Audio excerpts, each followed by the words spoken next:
Bismillah, walhamdulillah, wa salatu wa salam ala rasulillah, amma ba'd.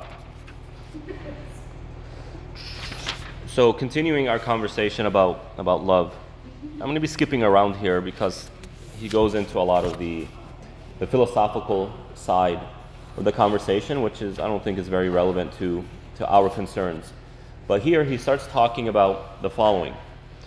I've said over and over again that love isn't something you speak. You could say, I love you, but you might not love them, right? And here he re-emphasizes this point by saying that what you do is more expressive of your relationship to something or someone than what you say. Now, of course, what you say is part of it. I'm not saying that never say I love you, right? Obviously, that needs to be heard. But when we talk about the essence of love, the essence of this relationship, we need to dive a little bit deeper. And here it just re-emphasizes something that I've been saying all along. And the example Ibn Qayyim rahmatullah alayhi gives to really express this is jealousy. And we spoke about jealousy back in Madarij, but we will reiterate it here again, especially because jealousy is perceived as something very negative in the West. Right? You can't be jealous. You can't have jealousy. Why are you so jealous means why are you so controlling, right? Which is fine in terms of just language, but what happens is, people will pass by the passage in the Bibles that says, I am a jealous God, right? Now, we don't have that in the Quran, but there is a hadith that's like that. La aghyar min Allah. No one is more jealous than Allah, subhanahu wa ta'ala. But the Prophet ﷺ explains what that means, right? And the Prophet then says, فَلِذَلِكَ حَرَّمَ الْفَوَاحِشَ مَا ظَهَرَ مِنْهَا وَمَا بَطَنَ. And because of his jealousy, he has made indecency and immorality haram, whether that's public or private, whether that's external or internal. So, okay, well, how are these two things tied? What it means is Allah is jealous for you, right? Meaning he cares about you, and because of his love for you, he wants to protect you. Jealousy is the emotion that brings us out to protect something or someone. Now, when jealousy becomes unhealthy, toxic, what's really going on is the person's jealous over the self, not over the other person, right?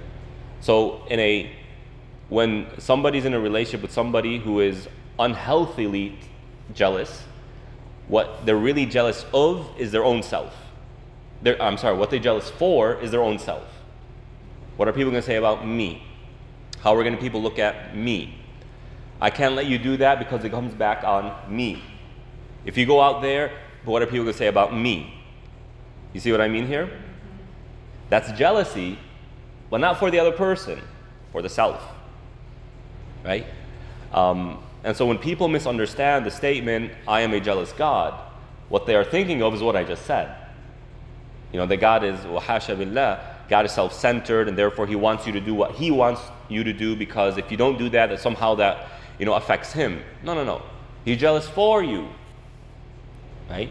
So as parents, and all the frustrations that you went through to get your children to brush their teeth, to study, to go to college, etc., that's not for you. Maybe some people say, my son is this, my son is that, my daughter is this, my daughter is that. Even if that wasn't the case, parents probably not going to change their strategy. You have to study because that's in your interest. You have to brush your teeth because that's in your interest. You have to stay, that's in your interest. See what I mean? That's jealousy. But for the other person. I don't want you to end up regretting who you are. It's not about me, it's about you. See? Is that something positive or negative?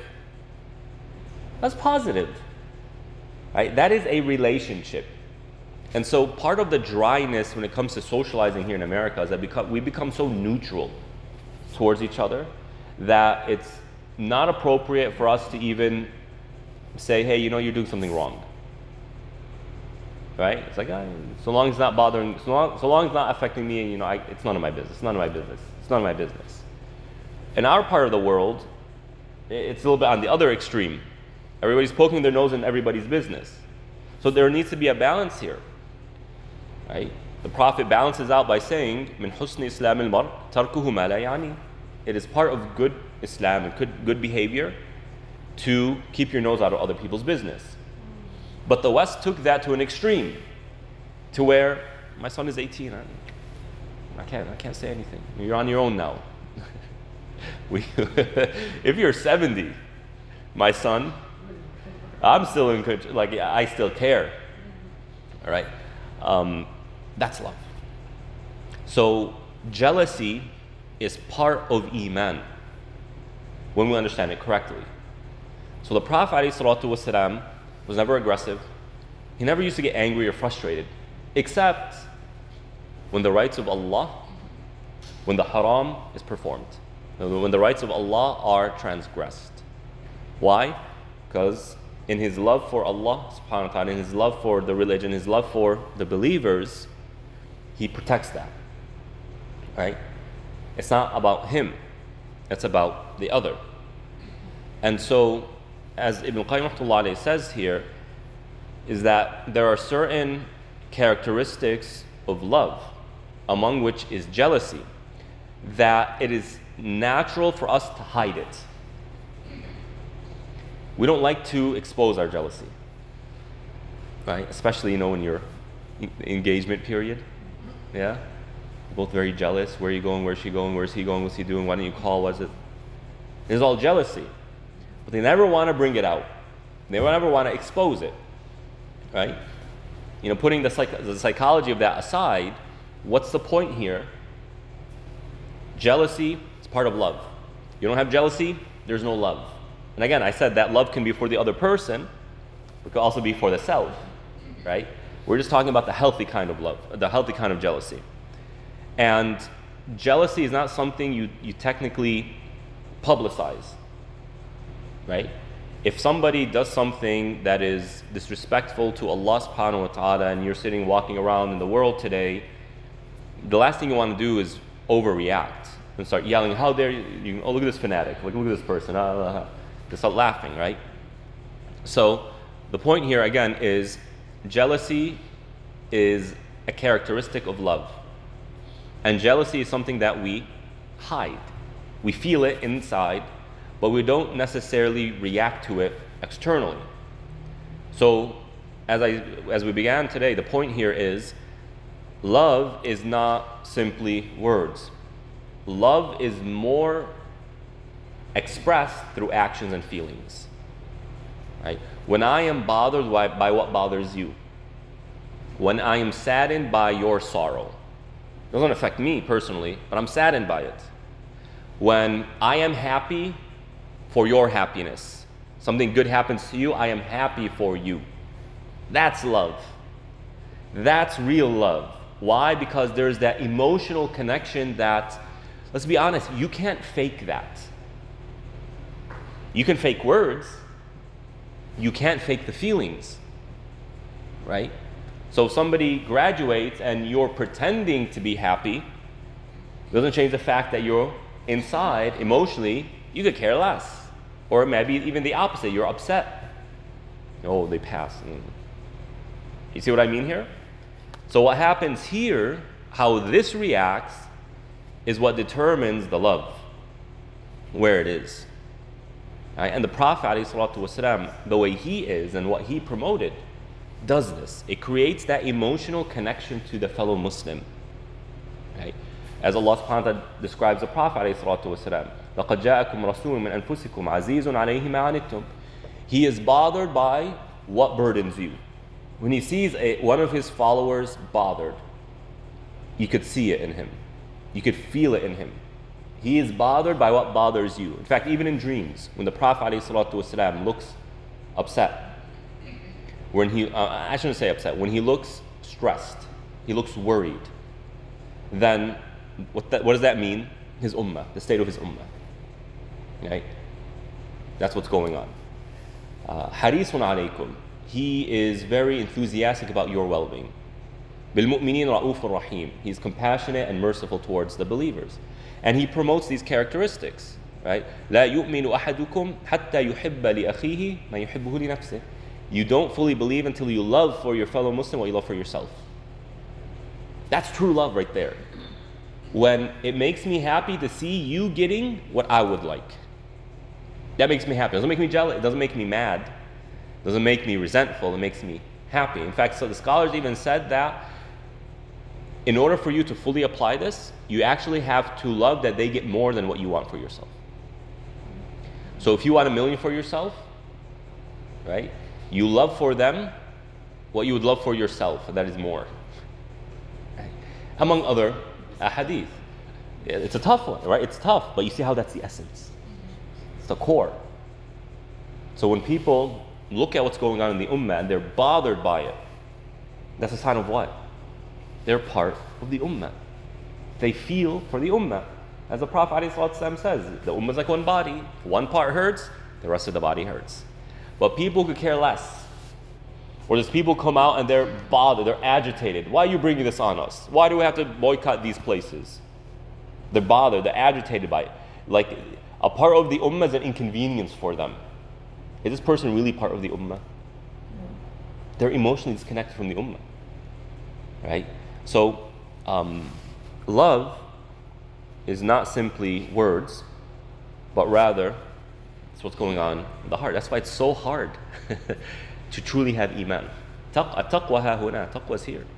Taqwa is something I think about a lot because it's so easy to say, it's so easy to believe that you have. Well, when you're put in the spot, it's like, where did it all go? Where did it all go? Right? So it's in the heart, and the heart is something we don't have much control over. So anybody who claims that, yeah, I love Allah, and Allah knows that I love them and this, right? You need to take a step back.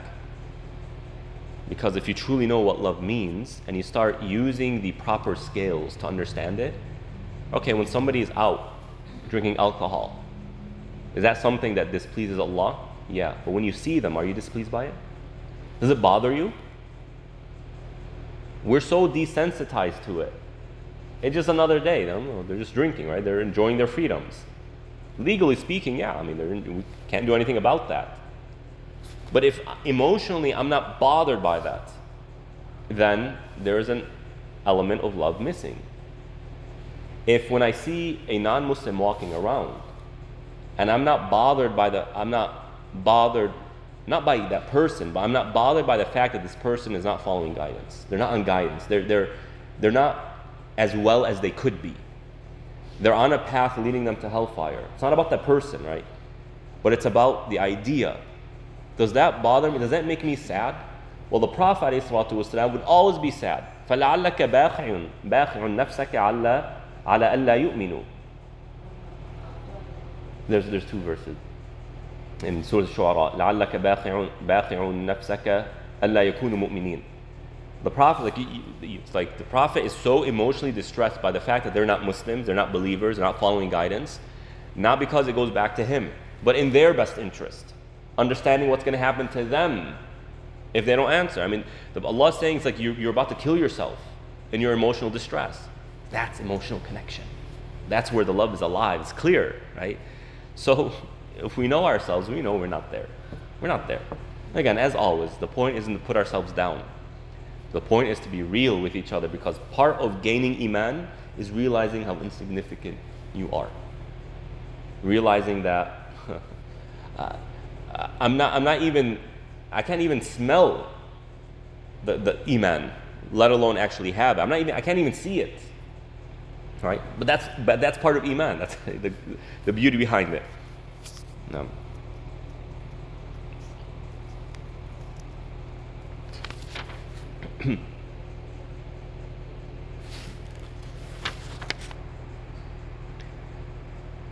And for this reason, some people have said that love is concealing your intention. Love, true love, is when you conceal your intention. Right? What does that mean? So concealing your intention, and إظهار الموافقة, expressing your agreement. What are we talking about here? Let's see if we can figure it out. Ibn Qayyim rahmatullah alayhi comments and says, أن الحب كلما كان مكتوما كان أشد وأعظم سريانا. when something is concealed, he's saying it's more powerful. Something that is concealed in your heart has more impact. Why? I think this is very interesting. And maybe psychology has looked into it.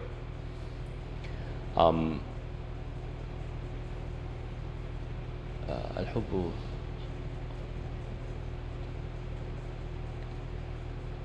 So I guess basically, if I'm understanding correctly, jealousy is something that you conceal, right? You don't want it to be seen. And jealousy is a characteristic of love. And so when you truly have a profound love for something, you conceal it, right? And by concealing it, it's more influential, more powerful on you. It preoccupies you more, right? It's more precious. Contrary to someone saying everything, hey, I had this and hey, that, hey, that. Like, it's not just yours, so to speak. And I don't think I'm fully understanding what Ibn Qayyim rahmatullah is saying, but maybe when we continue, it will become clearer. So the second comment he makes is أَنَّ الْحُبَّ كَنْزٌ مِنَ الْكُنُوزِ, that love is a treasure. And actually, it's the greatest treasure a person can possess. And for that reason, you want to conceal it. So noticing in married couples, what I've noticed is the following. Those who are very public about their love, always posting and hey babe and hey then, and when they're walking around, it's like they make it a point to let other people know that they're in love. What I notice is that those people lack love. There's a problem. The ones who are very public. It's like they always have to put it in your face that we're in love, right? When I see that, the first thought I get is, what's going on? What's the problem? Why? It's like they're trying to convince themselves that they're truly in love through these expressions. And they don't feel it, so they think that the solution is saying it. But we're saying what? Talk is cheap. Talk is not love. Rather, love is here. But people who aren't public about their love, they don't really show it. They don't care to show it. Why? Well, because number one, I'm comfortable with it. I don't need to convince myself. And number two, I don't want other people interfering in it.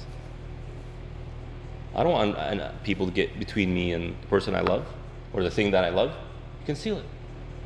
Let me give you a silly example. A father who loves a car, they have like a classic car, and they love it so much. Will they let anyone drive it? Absolutely not. Not their wife, not their kids, nobody. Right? That's attachment. That's a natural action of love, a reaction of love. Similarly, and this goes back to what we're saying, the more you truly love something, the more you want to hide it. Why? To prevent anything and everything else from coming between it, from distracting you from it. When something is private, right, it feels more special. That's why, like the secret getaway. Right? In the Maldives, they have your own place. That's it. It's like yours. This is natural to the human being.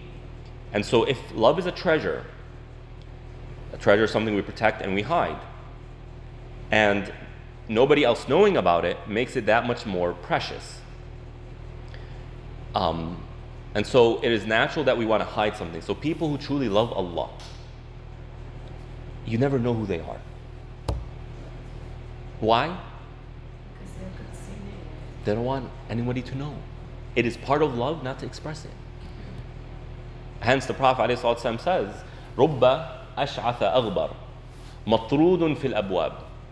Maybe you'll find somebody whose clothes are worn out and dirty, whose hair is all dusty. Right? If you see them, you don't even bother to keep the door open for them. You know how part of courtesy is keep the door open? Well, right? Like for what you see, you don't even care to have the basic courtesy of keeping the door open for them. مَطْرُودٌ فِي الْأَبْوَابِ. You'll kick them out. Right? لَوْ أَقْسَمَ عَلَى اللَّهِ لَأَبَرَّهُ. if they take oath by Allah, Allah will cause it to happen. Well, how near they are to Allah. They're not known. Right? Because that's part of love, the reality of love. And then a third comment Ibn Qayyim rahmatullah alayhi makes on this regard, أن المحبة التامة تستدعي شغل القلب بالمحبوب وعدم تفرغه للشرح والوصف. That when you truly love something, you're preoccupied by it. You don't want to even take the time to tell other people, this is what's going on. Why? Why would I talk about that when I can actually experience it? And this is very true in terms of human behavior. When I talk to people, and especially these young ones, I want to encourage them, motivate them, and I want to get them to be more involved in the community. Well, one of the things what's preoccupying their time? Sports, and video games, and movies, and dining, and all of this stuff. And, it's not an issue of halal and haram per se. What I tell them, you do that because it's enjoyable, it's pleasurable. Well, what I will tell you is that going and doing X, Y, and Z that's beneficial to the community will give you more pleasure and more excitement and more joy than these things. Right?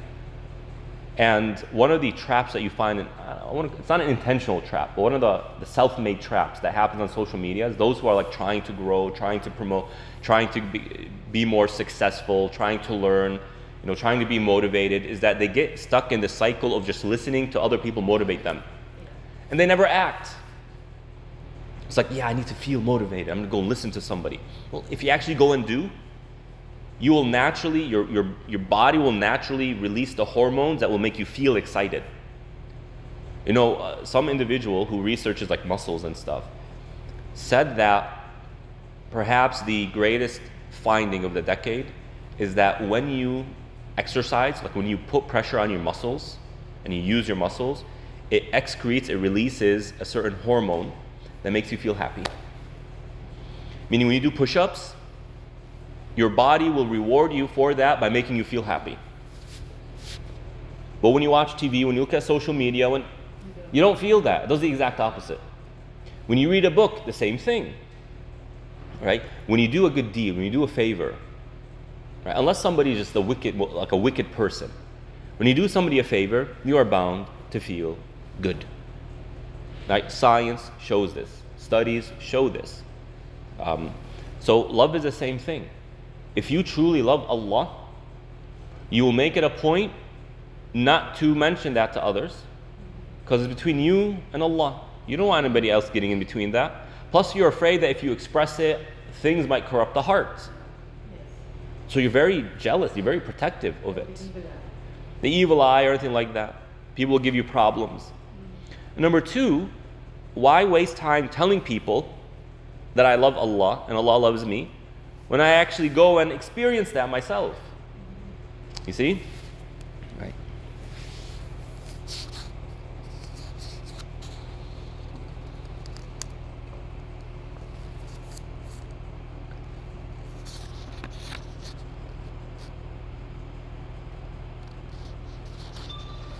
And then, no problem. And Ibn Qayyim rahmatullah alayhi says, it's something that I'm saying, right? The traps, the self-made traps. Like we're talking, we have a book here that's meant to be spiritual development, tazkiyah, etc. Ibn Qayyim rahmatullah alayhi says that you'll find people who will waste their time just constantly talking about the philosophical side of this. Never actually apply it. Why? They're too preoccupied with talking about it instead of actually going and building it and experiencing it. Another example is the last third of the night. And we're all familiar that the last third of the night, what happens?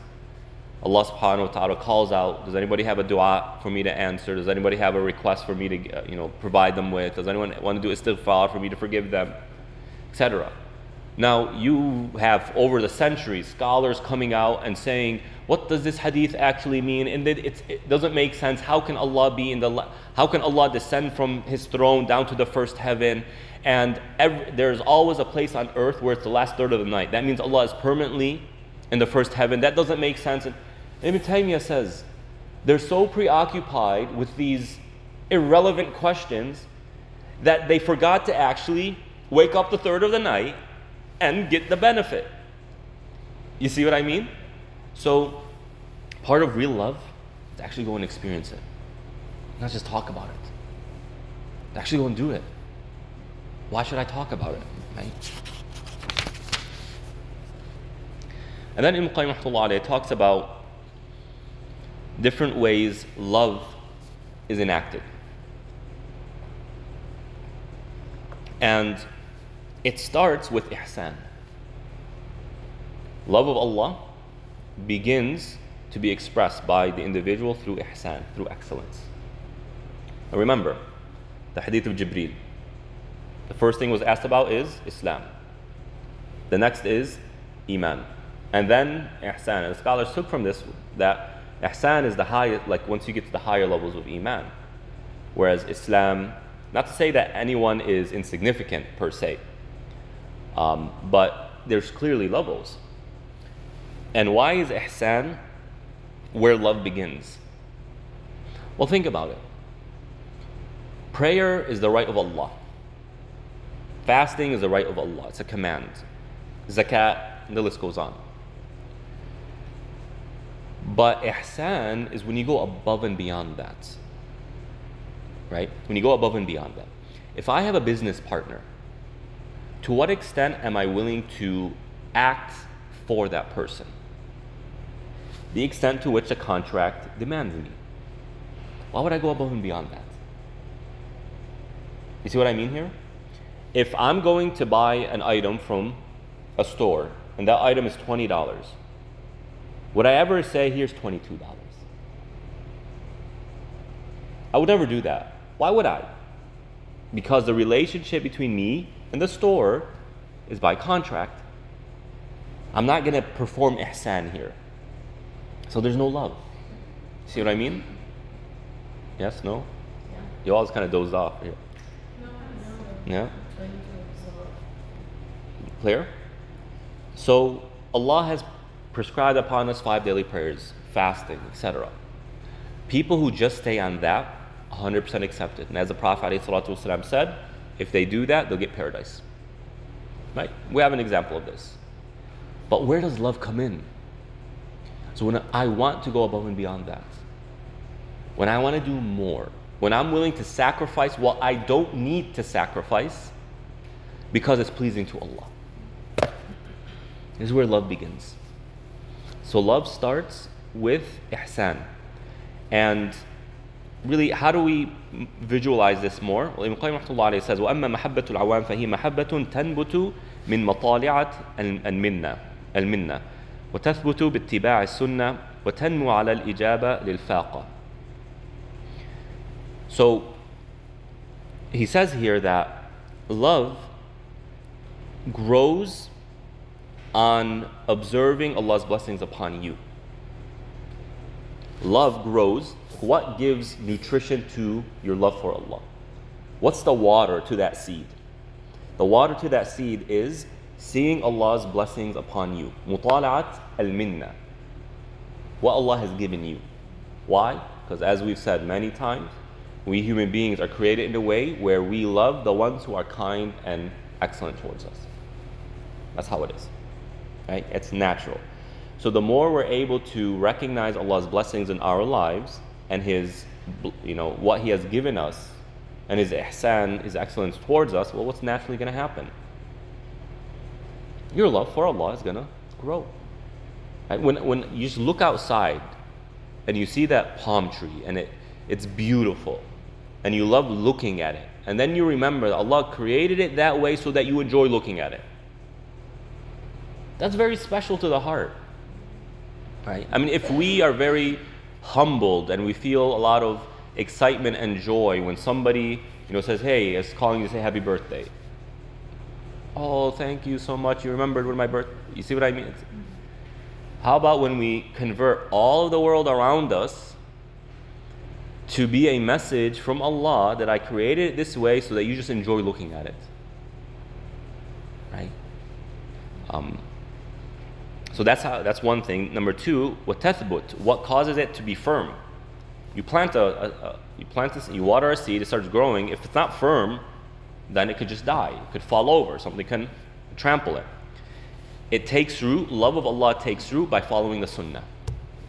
How so? Well, the sunnah gives us the practices that expresses love.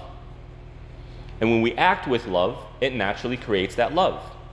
So even if I'm a person who currently doesn't feel an amount of love for Allah subhanahu wa ta'ala, well, by practicing the sunnah, you'll be doing the things that will make you feel love for Allah.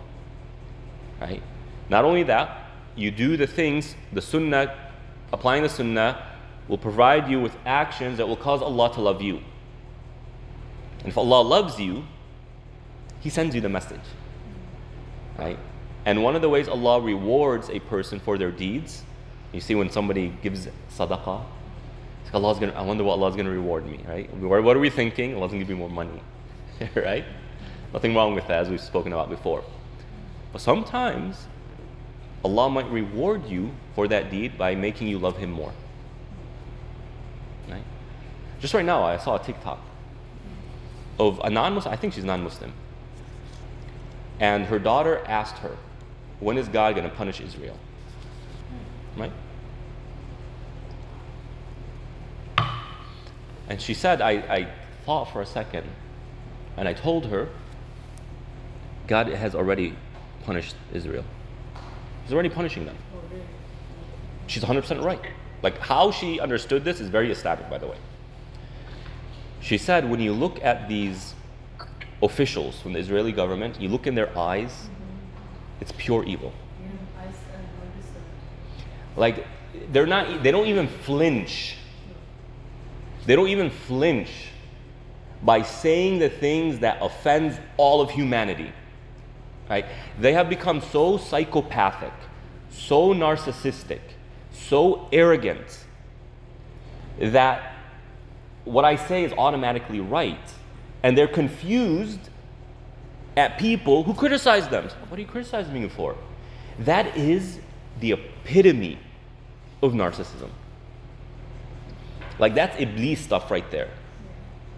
Like, how dare you command me to prostrate to Adam? Who are you to tell me to prostrate to this who's inferior to me? And he blamed Allah. It's your fault. So it's exactly what they do. It's the Gaza's fault. They elected, Hamas. It's all their fault. Like, how arrogant have you become? And this lady says that the way they're behaving will cause them to have absolutely no excuse standing in front of Allah. That's punishment. She got it spot on. Right? Shouldn't someone start bombing US and we ordered for Joe? Right? You see how dumb that is? And Trump, 4 years ago, I mean, people chose them, so we should be punished. Anyway, so we need to make our love for Allah firm. How does that happen? Through following the sunnah. And Allah rewards our following the sunnah by putting love and increasing that love of Him in the heart. And if you remember, Ibn Qayyim said this, I don't know if this in this book, another book, or whatever, I think it was in Da'wat Dawa. He said that you will never truly love the Prophet until Allah puts it in your heart. And Allah puts it in your heart when you apply the religion. Right? And then the third is وَتَنْمُوا عَلَى الْإِجَابَةِ لِلْفَاقَةِ. And it grows. So we talked about what causes it to gain its initial nutrition. Right? What plants the seed is looking at Allah's blessings. What causes it to take root in the ground and be firm is following the sunnah. And then finally, what causes it to grow is embracing your vulnerability and your need. Is realizing that you are vulnerable. And if Allah wants good for you, He will show that to you. We walk around life and we have a lot of conveniences. There's no need for you to steal. There's no need for you to do haram. Right? Alhamdulillah, that's an environment we want to create and we want to make sure we preserve. But that's not taqwa. Taqwa is when you're in the situation where you feel the need to do something haram, you feel the need to steal, or you just have the desire to do it, and you have the ability to do it. What are you going to do now? What are you going to do now? Right? That's where taqwa comes out. When you see this, you feel exposed. Right? You feel vulnerable. And the more you realize that, the more you feel the need for Allah. And the more you feel the need for Allah, the more Allah loves you. Because that's how you were created. That's your true self right there. So the worst of the worst are who? The worst people in front of Allah have what characteristic? Arrogance. This is the exact opposite. The exact opposite. Right? Anybody who rejects Allah does it with an amount of arrogance. Don't be fooled by how humble they are with human beings. That's good. And they should be praised for that. But there's another side. And that is the relationship to Allah subhanahu wa ta'ala. So the more we're able to understand our vulnerability and to embrace it, because it doesn't feel good. Wallahi, it doesn't feel good. It feels bad. You feel scared. You feel, like you can be ruined. The shaitan will start whispering things in you, in your mind, that puts pressure on you, that makes you feel exposed, that makes you feel like you're not going to make it. But that's precisely what we need. And this type of love has benefits. One, تقطع الوسواس وتلذذ الخدمة وتسلي عن المصائب. When we have this type of love, what it does for us is, number one, it makes worshiping Allah and ihsan and doing things that please Allah more pleasurable. It feels good. And you need that. If you're not excited by what you do, it doesn't fulfill you, it doesn't satisfy you, it doesn't provide you with that emotional, psychological well-being, it's hard to keep that going. Right? And so let's just be real with ourselves. We need to, in order to maintain our ibadah, our ihsan, we need to love and feel the pleasure of what we do. How? Well, by looking at what we just said. Also, وَتُسَلِّي عَنِ الْمَصَائِبِ. It provides you with console during times of difficulty. Right? During times of difficulty, it consoles you. It keeps your head on your shoulders. It keeps you emotionally stable. I don't mean you're immune to pain. That's not real. The prophets felt pain, emotional, physical, psychological, etc. Right? But what we're saying is that you remain stable during that pain. You remain resilient during that pain. Right? And so when non-Muslims look at Palestinians and they're becoming Muslim, it's like, what do you have that I don't? How are you able to put a smile on your face and be optimistic when literally the world around you is hell? Yet we, with all that we have, right? What do you have? You have love for Allah subhanahu wa ta'ala.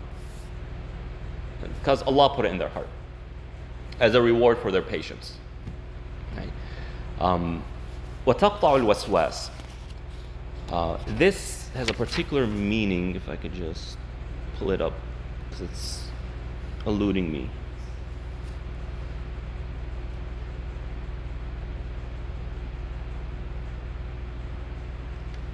Where are you?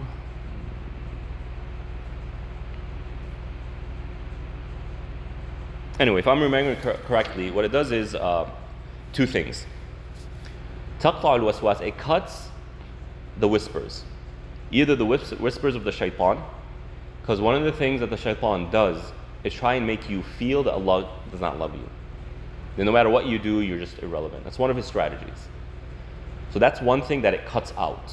Why? Because Allah will put in your heart love of Him that will protect you from this plot of the shaitan. But another thing He does is makes you feel that Allah does love you. That Allah does, like Allah loves you. You got this. You're guaranteed. You're immune to any sins. You're 100% right because Allah loves you the most. Right? That's another strategy of His. But when we apply what we just said, it cuts it out. Right? How? By keeping you humble. through these various things. So this is how love begins. And we'll go ahead and stop here before we continue into other ways, or the higher ways, the more rooted ways in which love of Allah subhanahu wa ta'ala comes about, and that is through His names and His attributes. Meaning our love for Allah comes from our understanding of who He is. And it's no longer, like the natural world is no longer a stepping stone to that, but rather the relationship is so direct that it's Allah's names and attributes which preoccupy my mind, which causes me to love Him, which causes me to submit to Him, and not simply the blessings that He has given me. Wallahu ta'ala alam. Sallallahu ala nabiyyina Muhammad wa ala alihi wa ashabihi ajma'in.